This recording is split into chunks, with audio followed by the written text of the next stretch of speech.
Сәлем достар, бүгін біз дәрежені көбейту және бөлуді үйренетін боламыз. Тақырыпты бастамас бұрын барлығымыз мына ережемен таныс болайық. Кез келген санның нөлдік дәрежесі 1-ге тең. Мысалы 2-ның 0 дәрежесі 1-ге тең, 4-дің 0 дәрежесі 1-ге тең. Біз енді ережені түсінсек, ең алдымен дәрежені көбейту үшін дәреженің негізгі сандары бірдей болу керек. Мына астында көрсетілген мысалдай 10-ның 3 дәрежесі көбейтілген 10-ның 4 дәрежесі деп тұр.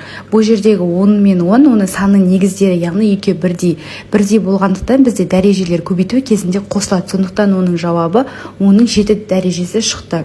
Ал екінші мысалда 10-ның 3 дәрежесі көбейтілген 10-ның 5 дәрежесі деп тұр.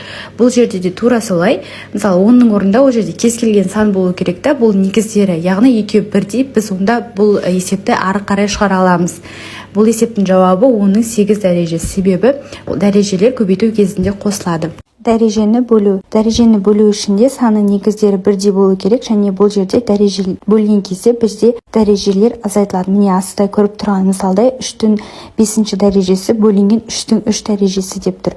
Бұл жерде негіздері бірдей, және біз негіздері бірдей болғандықтан біз 3-дің өзін жазып, ал дәрежелерін 5-тен 3-ті азайтамыз, сол кезде 2 шығады. Сонда бұл есептің жауабы 3-тің 2 дәрежесі. Екінші мысалы 9-ның 6 дәрежесін 9-ның 5 дәрежесіне бөлеміз. Бұл жерде де негіздері бірдей болғандықтан 9-ның өзі жазылады. Және де 6-тан 5-ті айтсақ 1. Бірді бұл жерде жазбасақ та болады. Егер де санның төбесінде ешқандай да дәреже көрсетілмесе, онда бірінші дәреже деген сөз. Мысалы, екінші мысалда 8-дің 3 дәрежесін 8-ге бөл деп тұр. Бұл жерде 8-дің өзін жазамыз, себебі негіздері бірдей болып тұр ғой. Ал 3-тен 1-ді азайтамыз. Яғни біз 8-дің жоғарғы жағында 1 деген санның бар екенін білуіміз керек. Сол кезде 8-дің 2 дәрежесі шығады.